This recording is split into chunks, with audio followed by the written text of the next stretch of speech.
Oi pessoal, esse vídeo é para a gente comentar um pouco e caracterizar de uma maneira mais clara o chamado PSI. Então o governo Vargas nos traz algumas inovações do ponto de vista da gestão de política econômica, que é ter uma intervenção ativa e anticíclica na economia brasileira. Lembra, a gente passou pela crise de 29, o café perdeu grande parte do mercado, perdeu parte do seu preço, Então o Brasil precisa administrar um processo de exportação que está em crise e um processo de importação que precisa ser diminuído, porque se ele exporta menos, ele não consegue comprar tantas coisas no mercado internacional. Junto com essa situação, existe a escolha política por uma mudança na estrutura produtiva brasileira, que é passar de uma economia agrícola para uma economia urbana e industrial, e o instrumento para que isso aconteça vai ser a intervenção estatal via processo de substituição de importações.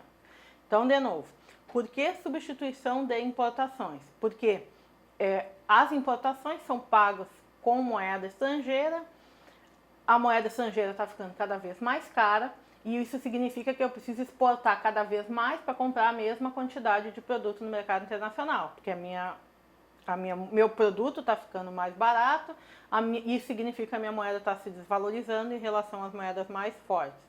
Então, a solução na gestão de política econômica foi buscar uma série de instrumentos que incentivassem o processo de industrialização e o crescimento do mercado interno, o que, por sua vez, levaria a uma redução nas importações. Então vejam que há um mecanismo e uma engrenagem nesse processo todo e na condução e na intervenção desse processo, que vai ser exercido de uma maneira bastante satisfatória, em alguma medida, pelos gestores da política econômica, pelo presidente Vargas e pelos seus assessores e seus ministros. Então a gente tem um momento em que eu tenho uma crise econômica, eu tenho uma crise política, o ajuste dos saldos de balanço comercial e da taxa de câmbio vai levar a um movimento inflacionário. Então lembrem que a inflação é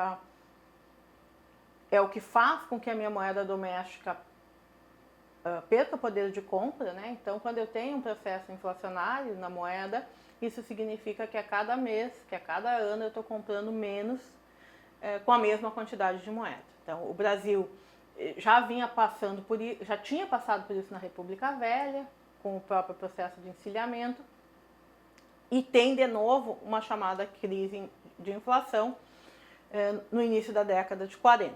Então vejam que a gente tem uma crise política, uma crise econômica, que é mundial, e a gente vai ter o reflexo dessa crise depois um movimento inflacionário que leva a uma crise na moeda doméstica. Quando eu tenho uma desvalorização da minha moeda, isso significa que eu preciso de mais da minha moeda para para pagar minha dívida no mercado internacional, que é em outra moeda. Então, essas relações também estão imbricadas aqui nesse processo todo de tomada de decisão. Então, com essa necessidade de algumas mudanças, o governo toma a iniciativa de pensar num crescimento para dentro. Então, de desenvolver um mercado interno, de desenvolver uma sociedade urbana e industrial, de desenvolver ou comprar e trazer tecnologia e não produtos já acabados. Isso vai ter um nome, esse nome ele vai ser dado posteriormente, principalmente quando o pessoal da Comissão Econômica para a América Latina e países do Caribe, a CEPAL, que lá nos anos 50, nos anos 60, vai tentar configurar um receituário de desenvolvimento, de crescimento para a América Latina, ele vai chamar então de um processo de substituição de importações. Mas isso foi feito no país, E esse processo de substituição, que vai começar na década de 30, ele tem algumas ondas, que são rodadas de substituição. E isso tem alguma lógica, porque para que eu produza, o que é mais barato?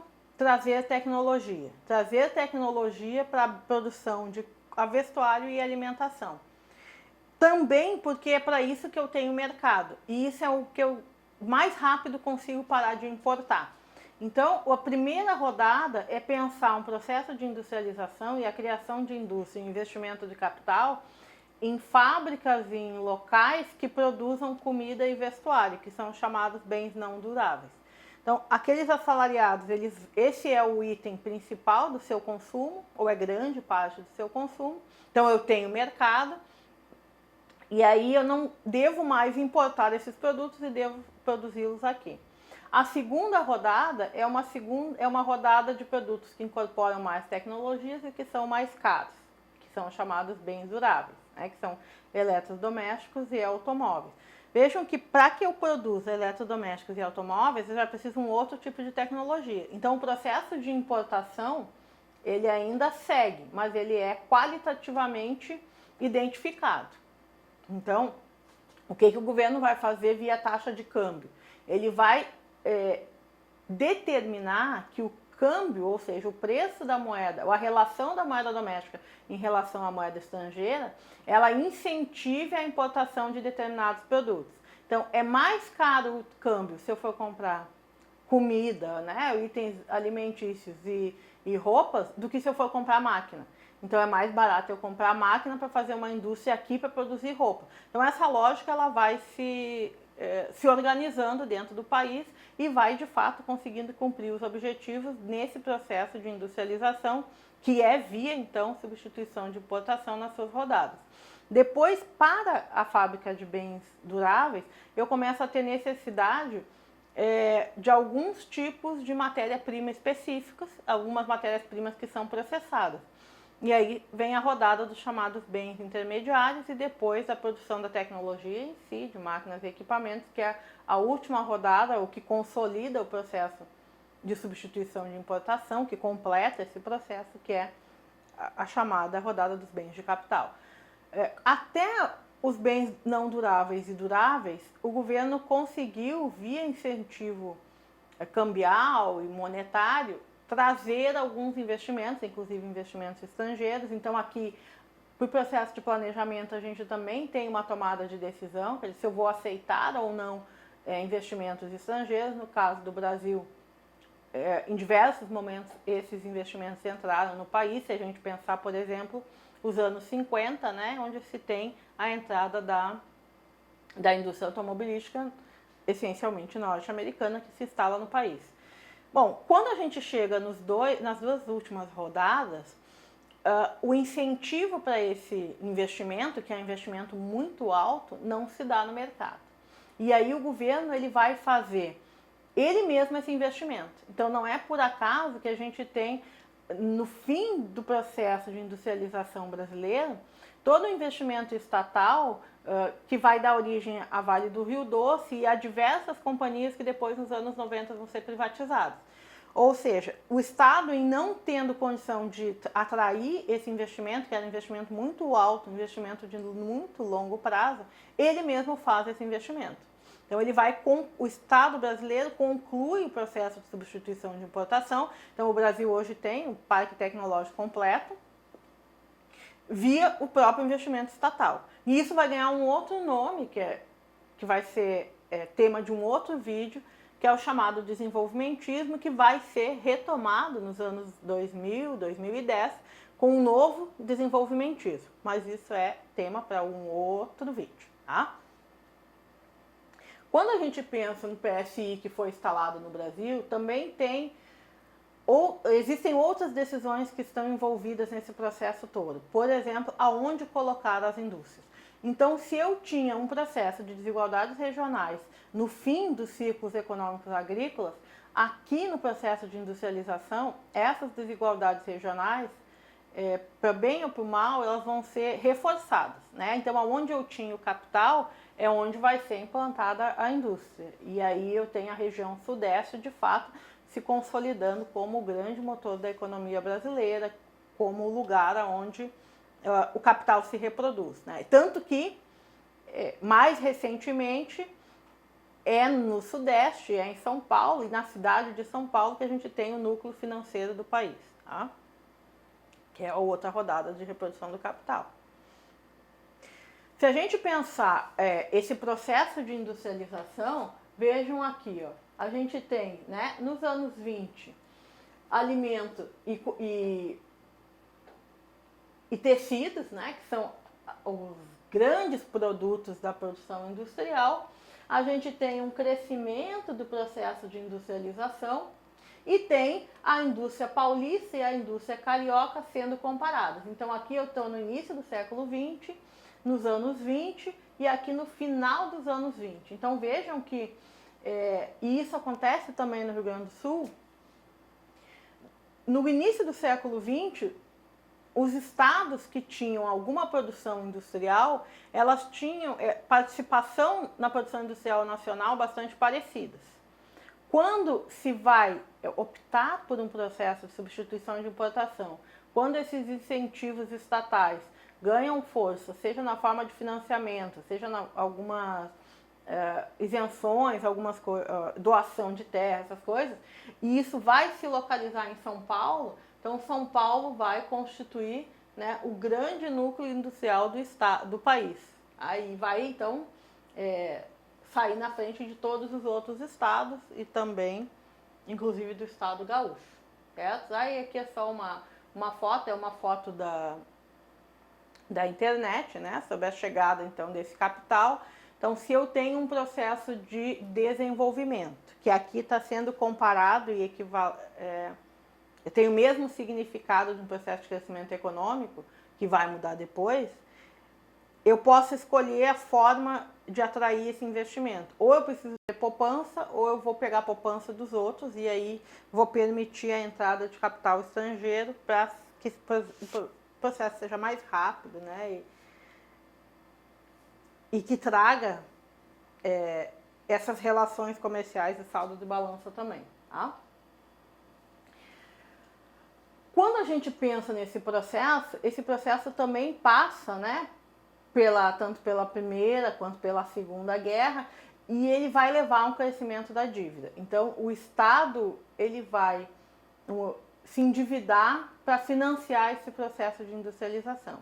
E aí a gente já vai ter, nos anos seguintes, constantemente renegociações da dívida brasileira, né? Até os anos 2000, quando a gente deixa de dever para o FMI, mas ainda tem um grande volume de dívida pública. Então, esse processo todo que vai ser de transformar uma dívida privada, uma dívida externa, em uma dívida externa privada, uma dívida externa pública e depois a uma dívida interna, que é o que a gente tem hoje nos estados, ele vai se construir, vai se constituir, vai ter essa dinâmica também por conta desse processo de industrialização que foi capitaneado, então, pelo Estado brasileiro. E o que aconteceu com o Rio Grande do Sul? Assim como o resto do país, a gente tem a mudança da dinâmica. Então, uma maior circulação de moeda. Eu comentei com vocês no vídeo do módulo passado a questão do cooperativismo. A gente já tem processos de financiamento de atividades produtivas. Então, são casas de empréstimo, casas de poupança, que são muitas vezes capitaneadas pela presença da Igreja Católica ou da Igreja Protestante no Rio Grande do Sul, que vem com os imigrantes. Tá? Mais recentemente, então vejam que a história do Rio Grande do Sul ela foi durante muito tempo contada a partir dos colonizadores. Mais recentemente a gente tem uma retomada importante, e vocês viram, né, naquele texto sobre o sistema econômico Mibiá-Guarani, a tentativa de contar essa história gaúcha também a partir dos povos escravizados e das populações tradicionais que aqui habitavam, mas que ainda é um processo relativamente recente. Tá? Mas o que aconteceu com o Rio Grande do Sul, então, nesse período da crise mundial e essa tentativa do Estado de capitanear, tentativa exitosa do Estado brasileiro de capitanear o processo de industrialização? O Rio Grande do Sul, então, ele já é um estado que está distante da região sul, né? Então já vai dizer, a música já diz, muito longe das outras capitais. Então a gente vai ter uma dinâmica muito específica e uma dinâmica que cada vez mais ela vai ser autônoma em determinados setores e ela vai cada vez mais ser dependente em outros setores. Então Até mais recentemente existia algum debate em relação a essa autonomia, mas parece que, de fato, o que acontece na economia brasileira se reflete muito próximo daquilo que se tem no Rio Grande do Sul. Então, o processo de industrialização gaúcho vai se dar nessa tentativa de integração do Rio Grande do Sul a um mercado mais amplo nacional. E aí, nos anos 40, a gente tem algumas marcas que vão ser associadas aos conglomerados que vão se organizando, também de alguns imigrantes. Então, nesse movimento também a gente tem crescimento dos núcleos urbanos, das pessoas que estão saindo do campo para vir para a cidade. Lembra que as propriedades eram menores no Rio Grande do Sul, então a repartição da propriedade para os filhos faz com que também muitos dos filhos não possam ficar no campo e tenham que migrar na cidade. Bom, mas a gente tem uma indústria que vai se organizar. O Rio Grande do Sul ele vai tentar se integrar regionalmente, mas ele vai sofrer em alguma medida as consequências dessa tomada de decisão do gestor central, do gestor nacional, que é uma tomada de decisão por concentrar esses investimentos. Então, a gente tem também uma teoria de ganhos de escala dentro da economia que diz que a proximidade das atividades industriais permite com que a eficiência daquela região, do ponto de vista da realização dessa atividade, seja maior. Então, para um estado distante, um estado que vai ser preterido em alguma medida em relação a essa aproximação com a tecnologia que está sendo trazida para a região sudeste, nós temos alguns resultados. E esses resultados são, então, como eu comentei com vocês no início do século, a gente tinha uma participação na produção industrial que era mais ou menos parecida, a nossa participação começa a cair e a participação de São Paulo começa a aumentar. E aí a gente tem, no final dos anos 40, o Rio Grande do Sul participando com muito pouco do processo de produção industrial e São Paulo já com quase metade desse processo. Esse tipo de comparação que a gente está usando aqui, alguns pesquisadores vão dizer que não é exatamente a melhor comparação. Então, o melhor seria comparar o Rio Grande do Sul com outros estados que não são centrais como São Paulo, porque São Paulo fez isso na dinâmica gaúcha, mas fez isso na dinâmica também com todos os outros estados. Mas em alguma medida para nós, aqui serve para demonstrar como a política econômica feita durante o PSI faz com que São Paulo concentre esses investimentos industriais, que gera então uma dinâmica econômica diferente, uma organização populacional diferente e faz com que o resto do país, os outros estados, inclusive o Rio Grande do Sul, acabem ficando para trás em relação a esse acesso à tecnologia e em relação a esse processo de modernização. Então, quando é que vai se dar essa modernização no Rio Grande do Sul? Via produção agrícola. Nos anos 60, com a Revolução Verde, com a inserção, ou melhor, com a consolidação da soja, que vai ser o grande produto de exportação a partir da ditadura militar. Mas isso já é tema para outro vídeo. Tchau, pessoal!